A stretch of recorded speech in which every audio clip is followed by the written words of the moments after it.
नमो नमः सर्वेभ्यः। संधि प्रकरण की इस अग्रिम पाठशाला में एक बार आपका पुनः हार्दिक स्वागत एवं अभिनंदनम। पूर्व वीडियो में अपन ने पढ़ा था कि संधि के प्रकृति प्रत्यय के बारे में बात करी थी। संधि के कौन कौन से नियम होते हैं, किन किन व्याकरणाचार्यों के अनुसार संधि को, किन किन पुस्तकों के अनुसार संधि को कितने कितने भागों में विभाजित किया है, इसका अध्ययन अपन पूर्व के वीडियो में कर चुके हैं। आज इसी क्रम को आगे बढ़ाते हुए बात करते हैं अपन संधि प्रकरण की। और संधि प्रकरण की यदि बात करें तो मैं आपके सामने आज अपन एक सबसे पहले जिस संधि का प्रारंभ करने वाले हैं वो संधि का नाम है यण संधि।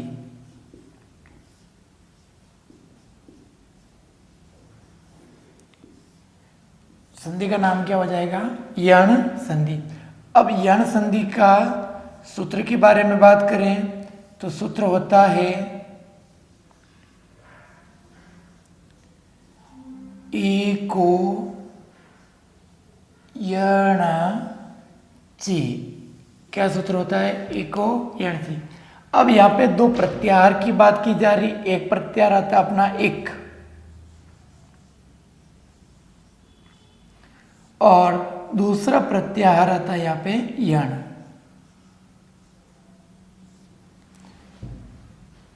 पीछे कहता अची। अची से तात्पर्य क्या है? अच, और अच का मतलब होता है स्वर।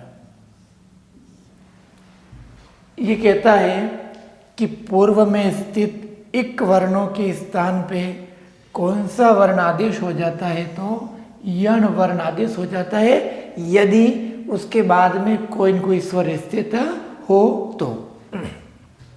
अब इक वर्ण में अगर बात करें, इक में कौन कौन से वर्ण होते हैं? तो होता है ई, उ, री और लृ। ई के पश्चात अगर कोई स्वर आए लेकिन कैसा होना चाहिए? असमान होना चाहिए। अगर कोई असमान स्वर होगा तो इस ई के स्थान पे जो है हमेशा क्या आदेश हो जाएगा? यह वर्ण आदेश हो जाता है।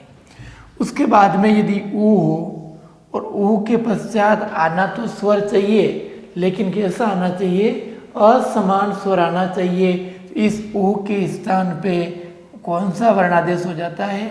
वह वर्ण आदेश हो जाता है। फिर आता है री। री के पश्चात यदि कोई समान स्वर हो तो वर्ण हो जाता है र, और लृ के पश्चात यदि असमान स्वर आता है तो लृ के स्थान पे कौन सा वर्ण आदेश हो जाता है? ल। ये यवरल। हिंदी भाषा की यदि बात की जाती है तो हिंदी भाषा में जो वर्णों का क्रम होता है वह अंतस्थ वर्णों का क्रम होता है य, र, ल, व। और संस्कृत भाषा में यदि अंतस्थ अथवा यण वर्णों के क्रम की बात की जाती है तब अपना क्रम आता है य, व, र, ल। ये यदि आपने पुराना रीट का पेपर, आरटेट का पेपर देखा हो तो 2011-12 की जो आरटेट आयोजित हुई थी उस परीक्षा में पूछा गया कि संस्कृत भाषायाम अंतस्थ वर्णानाम क्रमः भवति, तो यवरल। लेकिन इसका पहला उत्तर दे रखा होता है यरलव।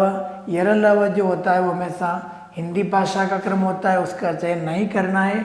संस्कृत की भाषा के क्रम की बात आती है तो ध्यान रखना है कि संस्कृत भाषा में अंतस्थ वर्णों का जो क्रम होता है वो क्या होगा? य, व, र, ल। और हिंदी भाषा में यदि कभी प्रश्न पूछा जाए कि अंतस्थ वर्णों का क्रम होता है तब अपना उत्तर हो जाएगा य, र, ल, व। और संस्कृत पूछे तो य, व, र, ल होता है। ये इसका एक अंतर पाया जाता है, ये अपने को ध्यान में रखना है।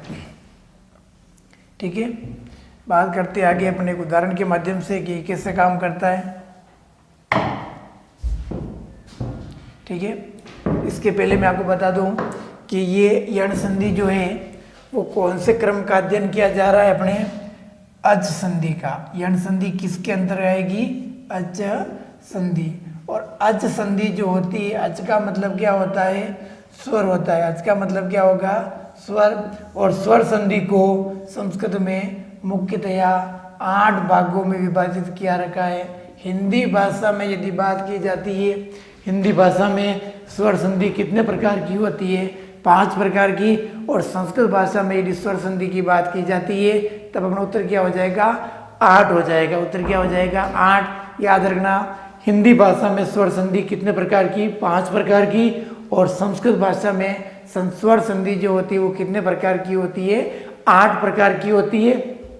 ठीक है, 5 प्रकार जो हिंदी के जो होंगे वो यथावत रहेंगे संस्कृत में, और 3 प्रकार इसके अतिरिक्त जुड़ जाएंगे। वो कौन से होंगे? पररूप, पूर्व रूप और प्रकृतिभाव। ये 3 संध्या अतिरिक्त है जिसका उल्लेख संस्कृत में स्वर संधि के अंतर्गत किया जाता है। तो सबसे पहले अपन इस संधि को, पहली संधि पढ़ी थी कौन सी? यण। इस प्रकार से अपन इस यण संधि के उदाहरण को लेकर के आज अपन अध्ययन करते, धीरे धीरे क्रमशः 8 संधियों का उल्लेख करेंगे।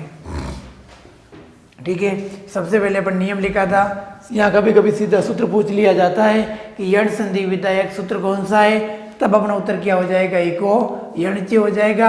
या फिर पूछा जाएगा एक प्रत्याहार में कौन से वर्ण होते हैं, तो एक प्रत्याहार में वर्ण कौन कौन से होते हैं?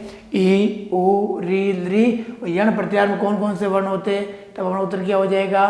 य, व, र, ल होता है। ठीक है, अब हम उदाहरण के माध्यम से समझते हैं। ठीक है, सबसे पहला उदाहरण को अपन नियम की बात करते हैं। सबसे पहला अपना नियम क्या होगा? ई के स्थान पे अपने को क्या करना है? यह करना है। अब ई के स्थान पे यह करना है। यहाँ पे केवल ऋस्व ई को स्वीकार किया गया है, लेकिन जब संधि प्रकरण की बात करेंगे तो ई ऋस्व ई के साथ में दीर्घ ई को भी स्वीकार किया जाएगा। ठीक है, तो यहाँ पे दोनों प्रकार की ई हो सकती है, ऋस्व ई और दीर्घ ई। उसके बाद में आएगा तो स्वर ही, लेकिन ई नहीं आएगा, क्योंकि ई क्या है? वापस ई लिखते हैं मतलब वो क्या हो जाता है? समान हो जाता है। लेकिन यहाँ बात किसकी की जा रही है? असमान स्वर होना चाहिए। यदि समान होगा तो यण संधि नहीं होगी। कौन सी संधि हो जाएगी? दीर्घ संधि हो जाएगी। दीर्घ संधि की प्रक्रिया को रोकने के कारण यहाँ पे स्वर तो आएगा, लेकिन कैसा आएगा? असमान स्वर आएगा। कौन सा स्वर आएगा? असमान स्वर। तो इस ई के स्थान पे कौन सा वर्ण आदेश हो जाता है? यह वर्ण आदेश हो जाता है। याद रखना कि ई के पश्चात स्वर तो आना चाहिए, लेकिन कैसा आना चाहिए? असमान स्वर आना चाहिए। तो इस असमान स्वर आएगा तो इस ई के स्थान पे जो है हमेशा कौन सा वर्ण आदेश हो जाता है? यह वर्ण आदेश हो जाता है। ये नियम बात करता है। अब अपन इसका उदाहरण के माध्यम से उल्लेख करते हैं कि क्या बात करना चाह रहा है। यदि मैं आपके सामने उदाहरण लिखूं, कृति, क्या उदाहरण लिखा? कृति प्लस एकम। ठीक है, उदाहरण लिखा अपन ने कृति धन एकम। अब यहाँ पे अपन देखते हैं कि इस कृति के अंतर क्या मिला हुआ है? ई मिला हुआ। कैसी है? ऋस्व ई है। ई के पश्चात अगर अपन बात करें ए क्या है? स्वर है। क्या है? स्वर है, लेकिन किसके समान नहीं है? ई के समान नहीं है। इसका मतलब ये स्वर कैसा है? असमान स्वर है। ये स्वर कैसा है?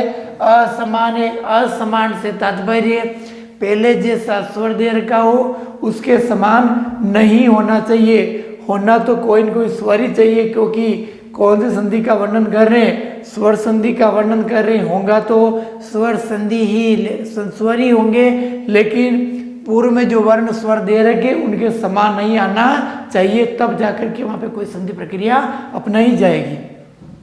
ठीक है, ई के पश्चात ए क्या है? स्वर है, लेकिन कैसा स्वर है? असमान स्वर है। तो अपन ने नियम क्या लिखा था कि ई के पश्चात स्वर तो आए, लेकिन कैसा आ जाए? असमान आ जाए। तो इस ई के स्थान पे क्या हो जाता है? यह हो जाता है। अपन ने यहाँ से ई निकाली, इस ई के स्थान पे जो है हम क्या कर देंगे? यहाँ पे यह कर देंगे। क्या करेंगे? यह। अब बताओ, कृति में से जो ती में से क्या मिली हुई थी? ई मिली हुई थी। अब देखो, व्यंजन की पूर्ति हमेशा किससे होती है? स्वर से होती है। यदि उस स्वर को निकाल दिया जाए तो शेष क्या रहता है? वापस व्यंजन ही शेष रह जाता है। तो ती में से ई निकाली तो त कैसा रहेगा? हलंत रह जाएगा क्योंकि अपन ने स्वर को निकाल दिया है। ठीक है, अब इस ई के स्थान पे अपने को क्या प्राप्त हुआ है, यह प्राप्त हुआ है। तो यहाँ पे अपन लिख देंगे, यह लिखेंगे, क्या लिखेंगे, यह, और पीछे कौन सा शब्द जोड़ देंगे, वापस एकम जोड़ देंगे। क्या जोड़ देंगे, एकम। अब देखो ये व्यंजन है और ये भी क्या है, व्यंजन है। इसका मतलब व्यंजन से कभी व्यंजन की पूर्ति नहीं होती है। तो ये व्यंजन है, कैसा रहेगा, हलंत ही रहेगा। कैसा रहेगा, हलंत रहेगा। और यह में जाकर के क्या मिलेगा, ए मिलेगा। तो यह में जब ए मिलेगा तो यह के कैसी मात्रा लग जाएगी, ए की, पीछे क्या जोड़ देंगे, कम जोड़ देंगे। पीछे क्या जोड़ेंगे, कम। अब इसको मिलाने की बात करते तो व्यंजन के बाद व्यंजन आ रहा, कभी मिलेगा नहीं तो आधा रहेगा। और यह में ए मिला दिया, ये बन गया। और पीछे क्या जोड़ देंगे, क और म। ये अपना शब्द बन गया कृत्यकम। क्या बन गया, कृत्यकम। और यण संधि की पहचान करने के लिए एक साधारण सा तरीका भी अपनाया जा सकता है कि यदि कभी यवर से पहले कोई हलंत वर्ण आ जाता है तो वहाँ पर हमेशा यण संधि का ही प्रयोग किया जाता है। क्या याद रखना है कि यदि यवरल से पूर्व बीच में कहीं पर भी यवरल 4 अक्षर हो और उसके जस्ट पहले यदि कोई आधा अक्षर आता है, उस स्थान पर हमेशा यण संधि ही मानी जाती है। इस एक छोटी सी बात को ध्यान में रखना, यण संधि प्रकरण बहुत सरल हो जाता है। ठीक है, ये अपन देख लिया। अब अपन आगे कुछ उदाहरण को लेकर के और इसका उल्लेख करते और उदाहरणों के माध्यम से समझते यण संधि किस प्रकार से कार्य करती है। ठीक है, अगला उदाहरण लिखा मैंने, यदि सुधी धन उपास्य, क्या बन जाएगा, सुधी धन उपास्य। अब देखो यहाँ पे कि दी में क्या मिला हुआ है, दी में क्या मिला हुआ है, ई मिला हुआ है। और ई के बाद क्या आ रहा है, ओ आ रहा है। इसका मतलब ये जो ओ है वो कैसा है, असमान स्वर है। कैसा स्वर है, असमान। तो इस ई के स्थान पे अपने को क्या करना है, यह करना। क्या करना है, यह। अब बताओ, दी में से क्या निकाल दिए अपने, ई निकाली। तो ये ध जो होगा वह ध कैसा रहेगा, हलंत रह जाएगा। कैसा रहेगा, हलंत। और ई के स्थान पे क्या आ गया है, यह आ गया। क्या आ गया, यह। और पीछे क्या जोड़ना है, उपास्य जोड़ना है। पीछे क्या जोड़ेंगे, उपास्य। अब बताओ, व्यंजन के बाद व्यंजन आ रहा है तो मिलेगा नहीं, तो हलंत ही रहेगा। यह में जाकर के क्या मिल जाएगा, ओ मिलेगा। यह में किसकी मात्रा लगा दी, ओ की। पीछे क्या जोड़ देंगे, उपास्य। क्या जोड़ देंगे, उपास्य। शब्द क्या बन जाएगा, शुद्धि उपास्य। यहाँ पर भी देखो यह से पहले आधा अक्षर आ रहा था, यहाँ पर भी देखो यह से पहले क्या आ रहा है, आधा अक्षर। यह व रल से पूर्व यदि कभी भी आधा अक्षर पाया जाता है, उन स्थानों पे हमेशा कौन सी संधि का प्रयोग किया जाता है, तो यण संधि का प्रयोग किया जाता है। ठीक है, बात करते हैं कुछ और उदाहरण की। अब मैं आपके सामने कुछ उदाहरण लिखता हूं, उनको सीधा बनाने की कोशिश करनी है आपको जल्दी से जल्दी। मैंने उदाहरण लिखा आपके सामने, यदि जाति प्लस एकता। उदाहरण लिखा, यदि प्रति प्लस एकम। उदाहरण लिखा, अति प्लस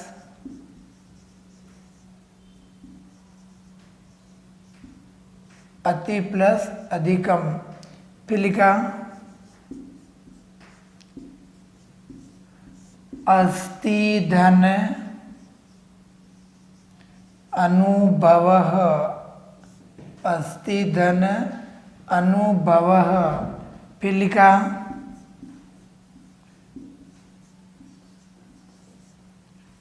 सरस्वती धन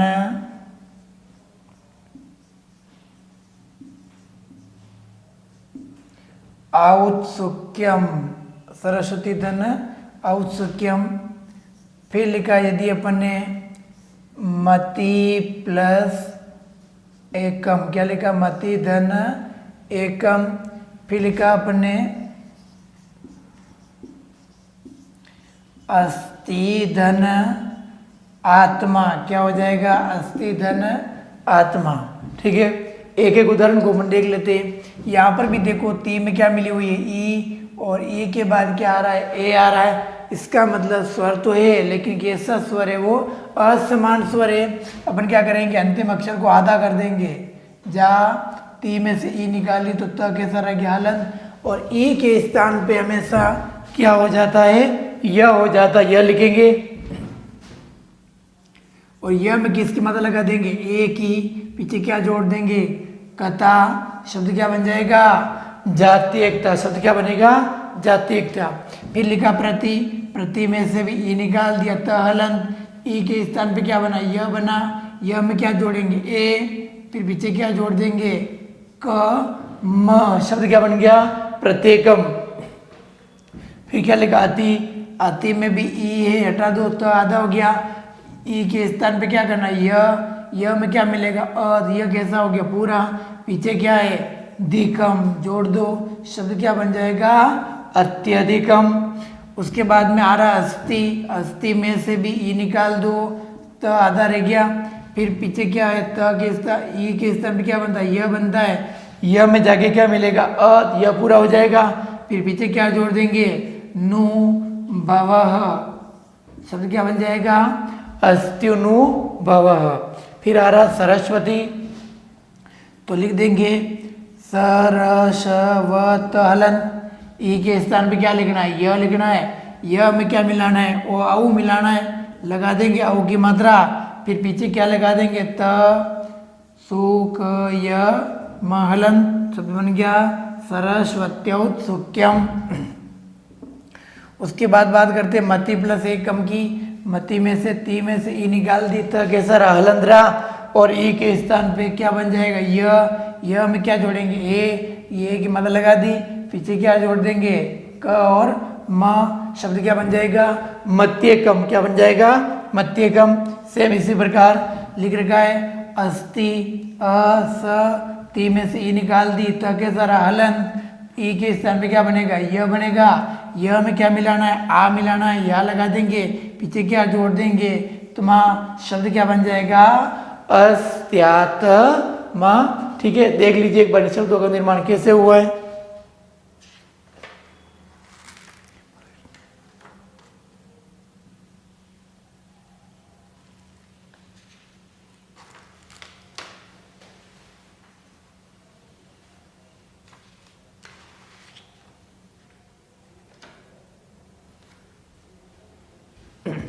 ठीक है, देख लिए।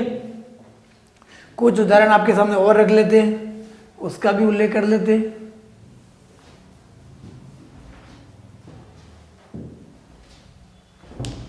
शब्द लिखा यदि अपन ने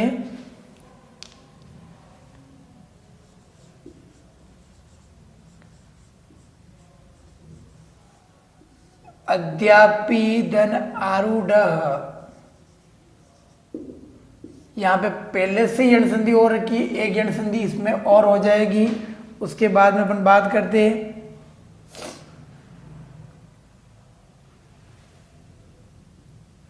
विधि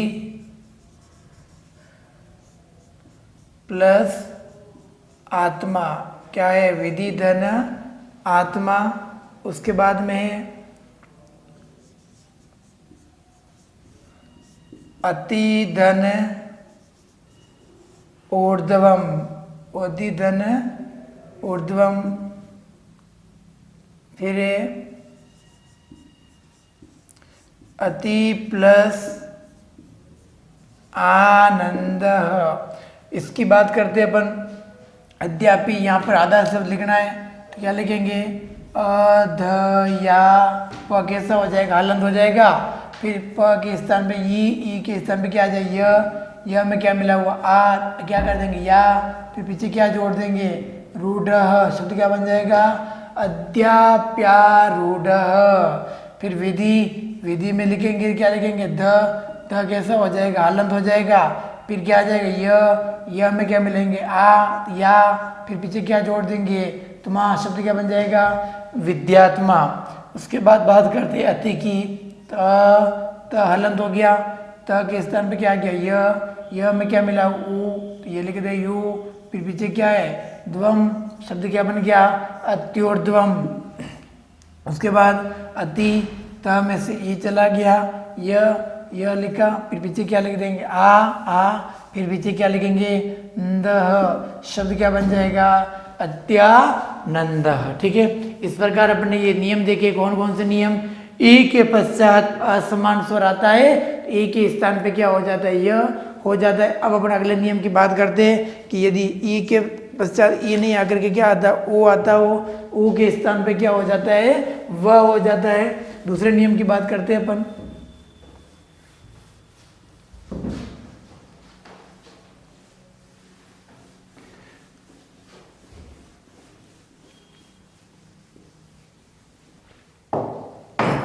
ठीक है, दूसरा नियम क्या है अपना कि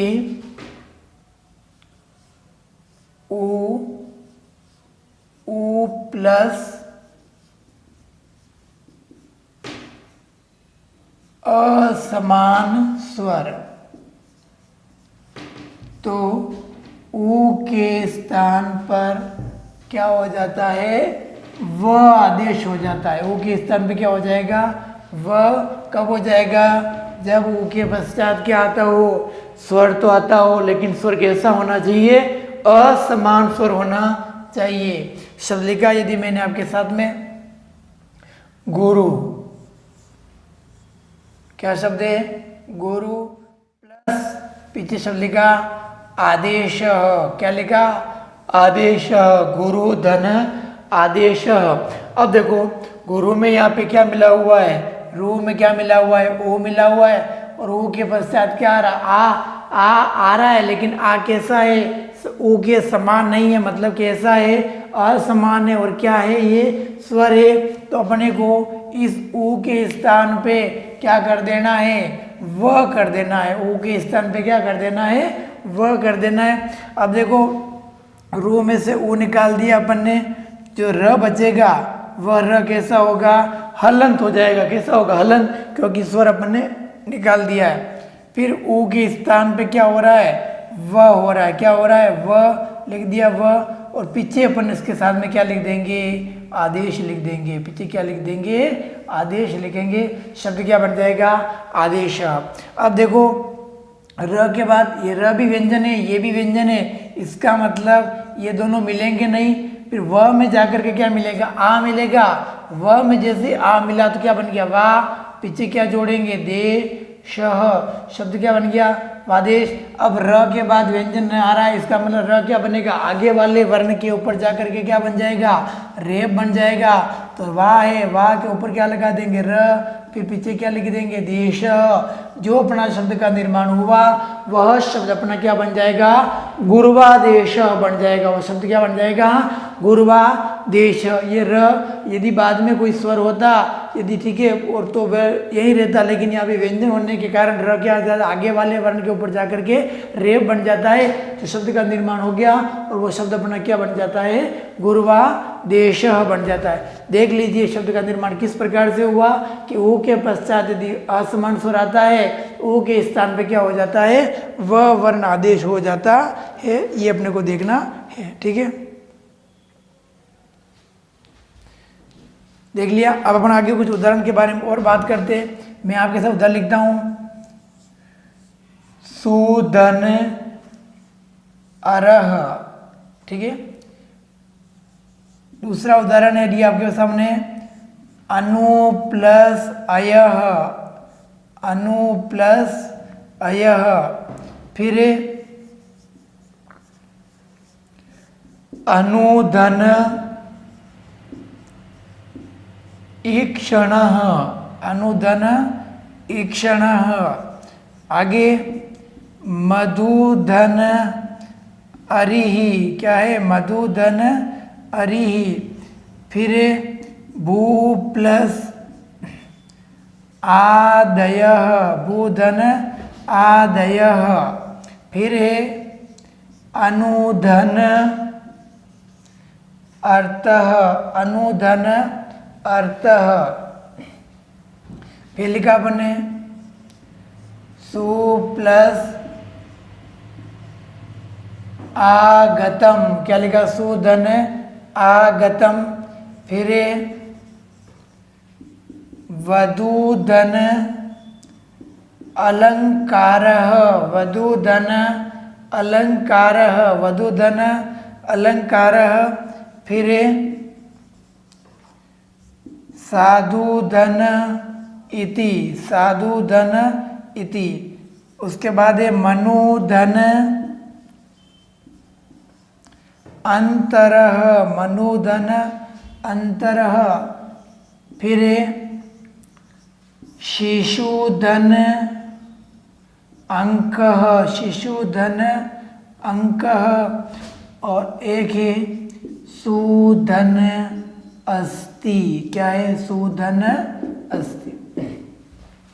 अब इन उदाहरण को अपन एक एक क्रम से देख लेते हैं क्या होगा।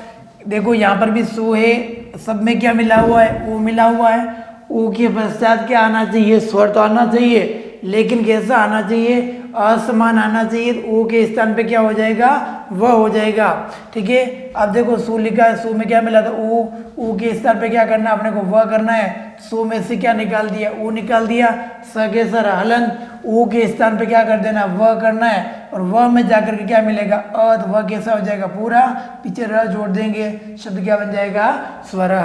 फिर अनु, अनु में से ओ निकाल दिया, न के सर हलंत, ओ के स्थान पे क्या बना दिया, वह, और वह में क्या मिलेगा, अ मिलेगा, वह पूरा, पीछे क्या जोड़ देंगे, यह शब्द क्या बन जाएगा, अन्वयः बन जाएगा। उसके बाद बात करते हैं पर अनु की। अनु में से ओ निकाल दिया, न हलंत, ऊ के स्थान पे क्या आ गया, वह। अब वह में जाके क्या मिलेगा, बड़ी, ये बड़ी की पता लगा दी, पीछे क्या है, क्षण, शब्द क्या बन गया, अनवीक्षण। मधु, मधु में से ओ निकाल दिया, द हलंत, ऊ के स्थान पे क्या आया, वह में क्या मिला, अत, वह पूरा, फिर पीछे क्या जोड़ देंगे, री, शब्द क्या बन गया, मध्वरी ही। भू, भू में क्या मिलाएंगे, ओ निकाल दिया, ब के सर हलंत, वह बचा, वह आदेश हुआ, वह में क्या मिलाएंगे, आ, ये क्या बन गया, वाह, फिर पीछे क्या जोड़ देंगे, दयः, शब्द क्या बन जाएगा, भुआ दयः। फिर अनु है, अनु में से ओ निकाल दिया, न हलंत, ओ के स्थान पे क्या बना, वह में अ मिला है, वह पूरा, फिर पीछे क्या जोड़ देंगे, थह, शब्द क्या बन जाएगा, अनवरतः बन जाएगा। उसके बाद अपन बात करें आगे, सु प्लस आगत की।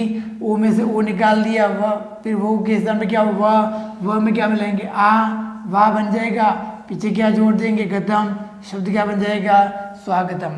ठीक है, वधु, वधु में से ओ निकाला, तो ध के सर हलंत, ओ के स्थान पे क्या बन गया, वह में क्या मिलाएंगे, अ, तो वह पूरा, पीछे क्या जोड़ देंगे, लंकार, शब्द क्या बन जाएगा, वधवलंकार। साधु प्लस इति, दो में से ऊ निकाला, ध के सर हलंत, फिर क्या हुआ, ऊ के स्थान पे वह में क्या मिलाएंगे, मतलब ई की मात्रा लगा दी, पीछे क्या हो जाएगा, ती, शब्द क्या बन जाएगा, साध्वी थी। मनु, मनु में से ओ निकाल दिया, न के सर हलंतरा, नो के स्थान पे क्या हो जाएगा, वह में क्या मिलेगा, अ, तो वह पूरा, फिर पीछे क्या जोड़ देंगे, नंतरः, शब्द क्या बन जाएगा, मनवंतरः। उसके बाद शिशु, शिशु में से ओ निकाल दिया, शीश, ओ वो के स्थान पे क्या हुआ, वह हुआ, वह में क्या मिलेगा, अ, तो वह पूरा, पीछे क्या जोड़ देंगे, अंक, शब्द क्या बन जाएगा, शिशवंक। सु प्लस अस्थि, सु में से ओ निकाला, स के सर हलंतरा, ओ के स्थान पे क्या करना है, वह करना है, वह में क्या मिलाना, अ, फिर पीछे क्या जोड़ देना है, स्ति, शब्द क्या बन जाएगा, स्वस्ति, शब्द क्या बन जाएगा, स्वस्ति बन जाएगा। एक बार इन शब्दों को आप देख लीजिए किस प्रकार शब्दों का निर्माण हुआ है, फिर आगे क्रम से आगे बढ़ते हैं अपन।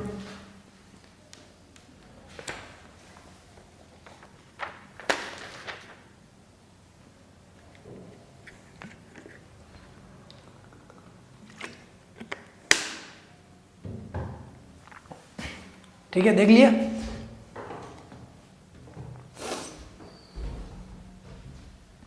अब अपन बात करते हैं आगे तीसरे नियम की, कि यण संधि का जो तीसरा नियम होता है वो कौन सा होता है।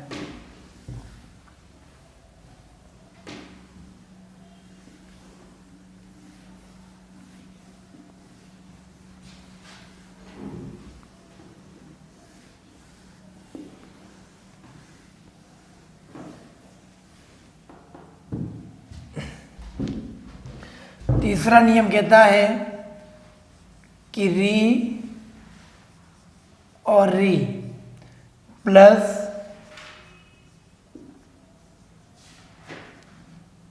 असमान स्वर री के स्थान पे क्या बन जाता है, र बन जाता है। री के स्थान पे क्या बन जाता है, र बन जाता है। अब बात करते हैं अपन उदाहरण के माध्यम से। मैं आपके सामने उदाहरण लिखता हूं। यदि पितृधन आदेश, क्या शब्द लिखा, पितृधन आदेश। अब देखो इस त के अंतर्गत जो स्वर मिला वो कौन सा स्वर मिला हुआ है, री है, ऋष्व है। उसके बाद क्या आ रहा है, आ तो स्वर ही रहा लेकिन कैसा है, असमान स्वर है। अब त्रि में से क्या निकाल दी अपन ने, री निकाल दी। जो त बचेगा वह त कैसा होगा, हलंत हो जाएगा। और त्रि में से अपन क्या निकाल रहे हैं, यहाँ पे री निकाल रहे हैं। और ठीक है, री निकाल रहे हैं और री के स्थान पे अपन को क्या आदेश करना है, र आदेश करना है। क्या आदेश करना है, र। री के स्थान पे क्या आदेश करना है, र लिख रखा है। री के पश्चात असमान स्वर हो तो री के स्थान पे क्या कर देना है, र कर देना है। ठीक है, र हो गया। उसके बाद में जो शब्द है वो क्या शब्द है, आदेश। क्या शब्द है, आदेश। अब देखो कि त और र का जहां पर भी संयोग होता है वहां एक नए वर्ण का निर्माण हो जाता है। और वर्ण कौन सा हो जाता है, कौन सा हो जाता है, त्र वर्ण हो जाता है। कौन सा हो जाता है, त्र। अब पी प्लस त्र प्लस आदेश क्या बन जाएगा। और यह ध्यान रखना, त भी हलंत है, र भी हलंत है, त्र बनेगा वो भी कैसा होगा, हलंत होगा, क्योंकि अभी तक इसमें किसी प्रकार के स्वर का संयोग नहीं हुआ है। अब देखो ये शब्द बनेगा, क्या बनेगा, पी और त में जाकर के क्या मिलेगा, आ मिलेगा। तो क्या बन जाएगा, त्रा। पीछे क्या जोड़ देंगे, देश। जिस शब्द का निर्माण हुआ वह शब्द अपना क्या बन जाएगा, पित्रादेश बन जाएगा। क्या बन जाएगा, पित्रादेश। देख लीजिए एक बार कि जहाँ पर भी त और र का संयोग होता है वहाँ पे कौन से वर्ण का निर्माण हो जाता है, वहाँ निर्माण हो जाता है त्र वर्ण का। और त्र में यदि स्वर मिलेगा, जैसा स्वर मिलेगा उस प्रकार से स्वर की पूर्ति हो जाएगी। कुछ उदाहरण मैं आपके सामने लिखता हूँ। उदाहरण लिखा, यदि मैंने मातृधन इच्छा, मातृधन इच्छा। दूसरा उदाहरण लिखा, यदि मैंने आपके साथ में पितृधन अंशः, पितृधन अंशः। एक उदाहरण लिखा, दातृधन अंशः, दातृधन अंशः। फिर लिखा मातृधन आदेशः, मातृधन आदेशः। फिर लिखा पितृधन आकृति, पितृधन आकृति। फिर लिखा कर्तृधन आयु, कर्तृधन आयु। फिर लिखा, यदि भ्रातृधन आगमनम, भ्रातृधन आगमनम। फिर लिखा सवितृधन उदयः, सवितृधन उदयः। फिर मातृ प्लस अनुमति, मातृधन अनुमति। और धन लिखे तो मातृधन अर्थः, मातृधन अर्थः, मातृधन अर्थः। धात्री, धातृधन अंशः, धातृधन अंशः। अब इसको अपन एक एक उदाहरण के माध्यम से समझ लेते हैं। देखो क्या होगा, सेम यथावत बात आ रही है कि अपने को ध्यान रखना है कि री जब भी आती है, री के स्थान पे अपने को क्या कर देना है, र वर्ण आदेश कर देना है। तो री के स्थान पे र करेंगे। अब देखो माँ तो पूरा है तो पूरा रखना ही है। त्रि में से क्या निकालनी, री निकालनी है, तो त कैसा होगा हलन, और त के स्थान पे क्या बनेगा र। इसका मतलब ये सारे वर्णों के स्थान पे हमेशा किस वर्ण का निर्माण हो रहा है, त्र वर्ण का निर्माण होता है। तो मैं आपके सामने यहाँ लिख देता हूँ, क्या लिखूंगा, त्र। अब देखो त्र में क्या मिलेगा, ई, तो क्या बन जाएगा त्रि, पीछे क्या जोड़ देंगे, छा, शब्द का निर्माण हो गया, और वो शब्द क्या कहलाएगा, मातृच्छा कहलाएगा। उसके बाद में अगर हम बात करें पितृ की, पी, त्रि में क्या मिलाएंगे, त्र, अ, फिर अ मिला दिया, शब्द का निर्माण हो गया, और वो शब्द कौन सा हुआ है, पितृंश हो गया। वो शब्द क्या हो गया है, पितृंश। उसके बाद में दा, त्रि में क्या मिला, ई, शब्द क्या बन गया, दात्रंश बन गया। क्या शब्द बन गया है, दात्रंश।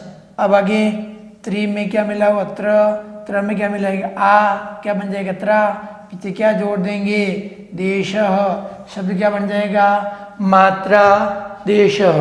बात करते आगे पितृ की, त्र बनेगा, त्र में क्या मिलाएंगे, आ, तो त्रा, पीछे क्या है, कृति ही, शब्द क्या बन जाएगा, पित्रा कृति ही, शब्द क्या है, मातृ, क्या बनेगा, त्र बनेगा, त्र में अ मिला है, त्र पूरा, पीछे क्या जोड़ देंगे, तह, शब्द क्या बन गया, मातृतः। बात करते आगे की, आगे शब्द है कर, त्र, त्र में क्या मिलाएंगे, आ, पीछे क्या है, ये री है, ये ऊपर चली जाएगी, शब्द क्या बन जाएगा, कर्त्रायु, क्या बन जाएगा, कर्त्रायु। भ्रातृ है, भ्रातृ में र चला गया, त्र बना, त्र में क्या मिलाएंगे, आ, तो त्रा, पीछे क्या है, गमनम, जोड़ दो, भ्रात्रा गमनम। सवित्री, सवि, त्र के त्र, त्र में क्या मिलाएंगे, ओ, तो क्या बन जाएगा, त्रु, पीछे क्या जोड़ेंगे, दयः, शब्द क्या बन गया, सवित्रु दयः। उसके बाद मातृ, त्रि में त्र जोड़ेंगे, त्र, अ जोड़ा, त्र पूरा हो गया, पीछे क्या जोड़ेंगे, नु, मति ही, शब्द क्या बन गया, मात्र नु मति। उसके बाद धात्री में त्र जोड़ा, त्र हो गया, फिर अ जोड़ा, अ पूरा हो गया, पीछे जोड़ेंगे, शब्द क्या बन जाएगा, धात्रंश बन जाएगा। ठीक है, देख लीजिए शब्दों को एक बार, इसका निर्माण कैसे हुआ है, बढ़ते आगे क्रम में।